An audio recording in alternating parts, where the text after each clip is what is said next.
Brought to you by TechnoSpark 20 series smartphones.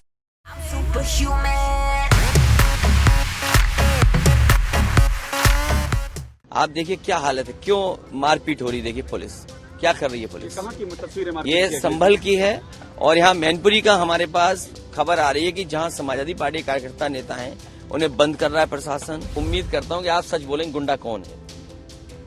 मुझे उम्मीद है कि आप अपने चैनल के माध्यम से ये तो बताओगे कि गुंडा कौन है। मैनपुरी की तैयारी है शहर में कि बूथ लूटे जाएंगे। बूथ लूटने की तैयारी आप ये कह रहे हैं। बीजेपी के लोगों ने पिछले चुनाव में भी बूथ लूटा थे, तब भी बुरा हारे थे।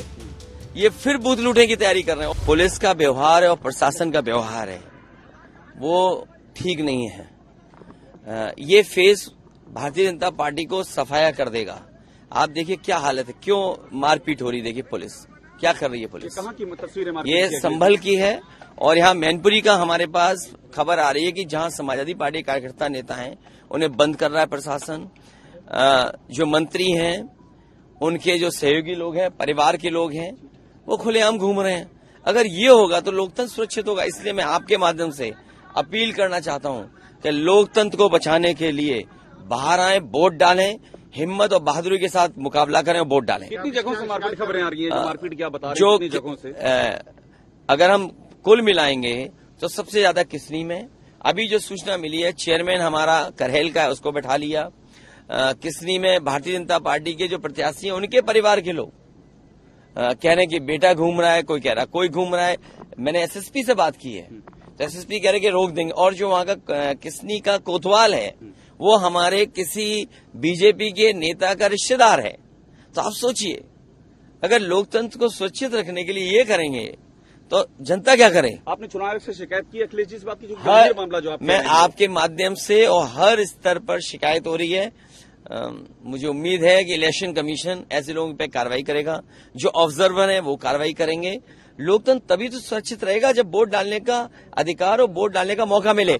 हम मौके पे कई हर बार ये कहा गया कि लोकतंत्र खतरे में है, आपके एक वोट के अधिकार को भी छीन लेगी। अगर ये पुलिस को आगे कर देंगे तो आपका अधिकार कहाँ बचा वोट डालने का। जयवीर सिंह कह रहे हैं कि जब जहां आप विजिट कर रहे हैं उनके मंदिर साफ किए जा रहे हैं, आपको लगता है कि ये फ्रस्ट्रेटेड हैं, फ्रस्ट्रेट हो चुके हैं और फ्रस्ट्रेट इसलिए कि जनता इनका साथ नहीं दे रही है। इतने दिनों से जब से कुर्सी पे बैठे हैं केवल झूठ बोलते हैं, इनकी बातें झूठी निकली, वादे झूठे निकले, इसलिए फ्रस्ट्रेट होकर के ये अपने कार्यकर्ता नेताओं से इस तरह का व्यवहार करवा रहे हैं। ये चाहते हैं रिएक्ट करें हम लोग, लेकिन हम जानते हैं कि भारतीय जनता पार्टी के लोग बहुत चतुर हैं।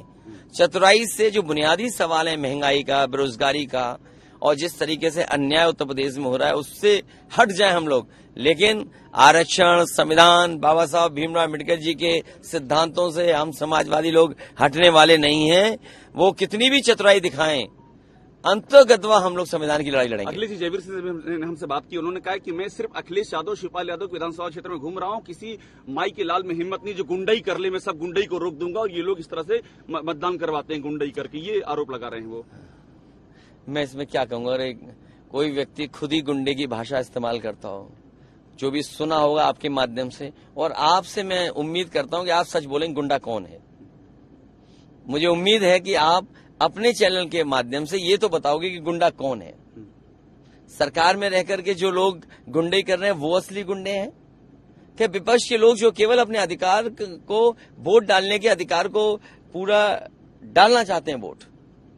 तो चुनाव आयोग के रहते हुए सब गुंडई चल रही है, आप ये कह रहे हैं? हमें उम्मीद है कि इलेक्शन कमीशन, ये जो आपसे बातचीत हुई है मंत्री जी की या बीजेपी के नेताओं की, उनके कान आंख तक पहुंचे होगी, शायद वो न्याय दिलाएं। ये बातें जो उन्होंने कही आपत्तिजनक हैं, आपको लगता है ये भाषा की जो आप बात कर रहे हैं और जो आरोप वो लगा रहे हैं? बीजेपी के एक नेता की भाषा खराब नहीं, न जाने कितने नेताओं की कैसी भाषा है और व्यवहार कैसा है। भाषा और व्यवहार आप सब जानते हो। अगर मैं तुम्हें छू लूं तो तुम्हें नहाना पड़ेगा। मैं तो नहा के आया हूँ और फिर छू लिया मैंने। नहीं तो भी नहीं नहाऊंगा मैं। नहीं नहाओगे तो तुम समाजवादी हो। ये मुद्दे क्यों बन रहे हैं? ये मुद्दे इसलिए बन रहे हैं क्योंकि वो किसानों की आय दो नहीं कर पाए और 1 लाख किसान ने आत्महत्या कर ली।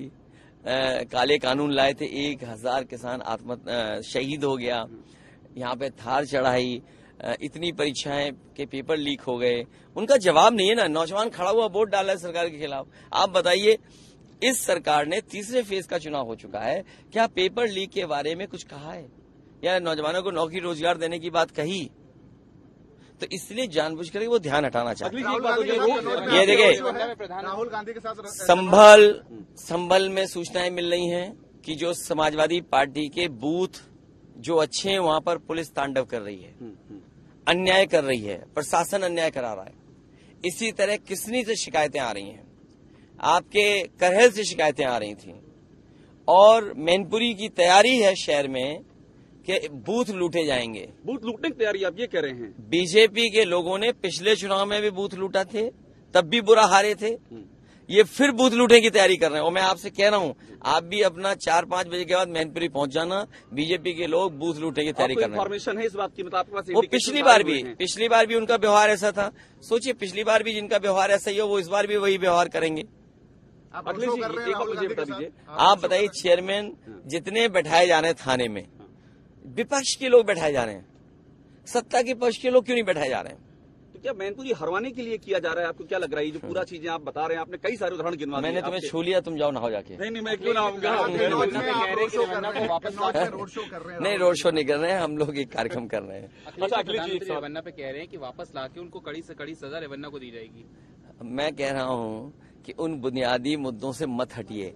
आज बेरोजगारी का सवाल है, नौकरी का सवाल है, और जो विश्व गुरु या विकसित भारत का सपना दिखा रहे हैं, पर कैपिटा इनकम क्या है?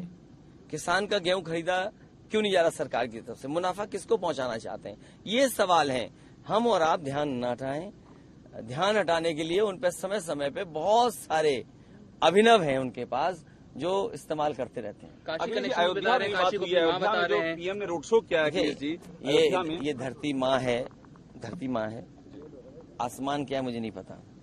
नदी हमारी माँ है, गंगा माँ है, यमुना माँ है, सरस्वती माँ है, इतनी देवी माँ है। अरे ये देश ऐसा ही है कि जिसमें माँ बहुत हैं, लेकिन सच्चाई ये है कि बीजेपी के लोग माँ की कसम खा करके क्यूटो बनाने की बात कही हो। आज माँ गंगा का क्या हाल है, माँ यमुना का क्या हाल है? तो ये आप ध्यान मत हटाइए। जो बुनियादी सवाल हैं, क्या पर कैपिटा इनकम सरकार ने क्या बना ली, महंगाई कहाँ पहुंच गई, आपका कैमरा महंगा हो गया, आपका ये महंगा हो गया, आप एड लेना भी महंगा कर दिए हो, क्या करें अब? महंगाई का जवाब क्या है इनके पास? तो पर कैपिटा इनकम, महंगाई का, इन्वेस्टमेंट का, इन सवालों में जवाब अखिलेश जी का आखिरी सवाल दे दीजिए। जो अयोध्या में पीएम, मैंने तुम्हें छू लिया। नहीं, आप मुझे 20 बार छू लीजिए, मुझे कोई दिक्कत नहीं है। जो मैं भी आपको छू लिया हूं, कोई दिक्कत नहीं। आपको हम दोनों एक दिन ठीक हो गए। मुझे बताइए, अयोध्या में मैं ठीक हो गया हूँ। जो अयोध्या में पीएम ने रोड शो किया अखिलेश जी, आपके छूने से मैं ठीक हो गया।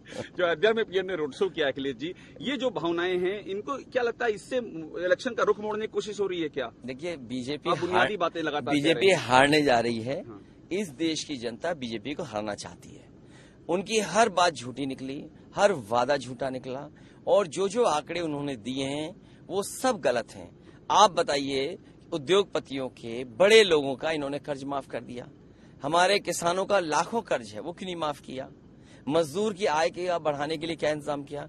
जिन मजदूरों ने अपनी जिंदगी लगा दी और बहुत सारे दुनिया में संघर्ष हुआ, तब जाकर के उनके लिए कुछ हक सम्मान मिला, उनको अधिकार मिले, उन अधिकारों को शिथिल कर दिया।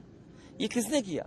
ये जनता देख रही है सब, और दिखाई दे रहा है। इसका सब जवाब इस चुनाव में मिलने जा रहा है। बहुत शुक्रिया अखिलेश जी। तो समाजवादी पार्टी के धर्म जो है वो कोटा डिसाइड नहीं करेगा, धर्म के आधार पे कोटा नहीं मिल सकता है। अरे भाई, हमने कब कहा यार? तो ये बताइए आप, जो पिछड़े, दलित, आदिवासियों को जनरल में सीटें मिल जाती थी, आपने पिछड़े, दलित और आदिवासियों को क्यों बांध दिया उन्होंने अपने आरक्षण में? क्या मूल भावना से खिलवाड़ नहीं हुई? जो आरक्षण की मूल भावना थी उससे खिलवाड़ हुई है। भारतीय जनता पार्टी और भारतीय जनता पार्टी के लोग कभी नहीं चाहते कि पिछड़े, दलित, आदिवासी हक सम्मान पाएं। इसीलिए वो संविधान से छेड़खानी की तैयारी है। आप खुद जानते हैं कि जनरल में लोग पहुंच जाते थे, जनरल में क्यों नहीं अब पहुंच पा रहे पिछड़े और दलित और आदिवासी? ये किसने पाबंदी लगाई, किसने रोका? अखिलेश जी, लालू प्रसाद यादव कह रहे हैं कि बीजेपी जो है वो भड़का रही है लोगों को और आरक्षण खत्म करना चाहती है, किसी को आरक्षण। देखिए, आप बताइए, निजी कंपनियां हो जाएंगी, जब बेच दी जाएंगी कंपनियां तो आरक्षण है क्या? टाटा जैसा समूह 10 लाख लोगों को लगभग नौकरी देता होगा, डायरेक्ट एंड डायरेक्ट। आप बताइए 10 लाख में क्या नौकरियां हैं उसमें पिछड़े और दलितों की? एक समूह का बता रहा हूं जो देश का सबसे बड़ा समूह है, सबसे ज्यादा नौकरियां प्राइवेट हैं। मान लीजिए हवाई जहाज बिक गए, एयरपोर्ट बिक गए, बंदरगाह बिक गया, LIC डिसइन्वेस्ट होने जा रहा है, या BSNL दोनों डिसइन्वेस्ट होने जा रहे हैं, एयरपोर्ट्स हैं, तो ये कहां है उनका आरक्षण फिर? तो जब मैं ये कह रहा हूं कि 10 लाख के लगभग डायरेक्ट इंडायरेक्ट नौकरी सबसे बड़ा देश का प्राइवेट समूह देता है, उसमें क्या आरक्षण है? क्या जवाब है? तो जब प्राइवेट चीजें हो जाएंगी तो आरक्षण अपने आप खत्म हो जाएगा। यही पिछड़े और दलित और आदिवासी यही देख रहे हैं कि बीजेपी लगातार 10 साल में ये फैसले ले रही है जो धीरे धीरे उनको आरक्षण और अधिकारों को खत्म कर देंगे। अखिलेश जी, आप यूपी में बड़ी ताकत है। एक आखिरी सवाल ये है कि अगर राहुल गांधी अमेठी से लड़ते आपकी ताकत थी ही, तो क्या आपको लगता है वो एक बड़ा पावरफुल मैसेज होता? देखिए, आप लगातार सपोर्ट मैं चाहता हूं आप इलेक्शन कमीशन से कहो कि डेट एक्सटेंड कर दें, तो फिर हम उनसे बात करें तो तारीख वो फिर नॉमिनेशन कर दें। आपकी इच्छा क्या थी? नहीं, आप मेरी क्या इच्छा चाहते थे नहीं। कि वो लड़े? मैंने अपनी इच्छा बता दी। मैं चाहूंगा कि आप इलेक्शन कमीशन से कहें कि एक फैसला ले कि 10 दिन का और टाइम दे दें या 2 दिन का एक्सटेंशन कर दें, तो मैं निवेदन उनसे कर लूंगा, उस हिसाब से वो फिर फैसला ले ले। कितनी सीटें आ रही है सर? कितनी सीटें आ रही है? सीटें सबसे ज्यादा जीतेगा इंडिया गठबंधन। बहुत शुक्रिया Akhilesh ji. Thank you so much, thank you.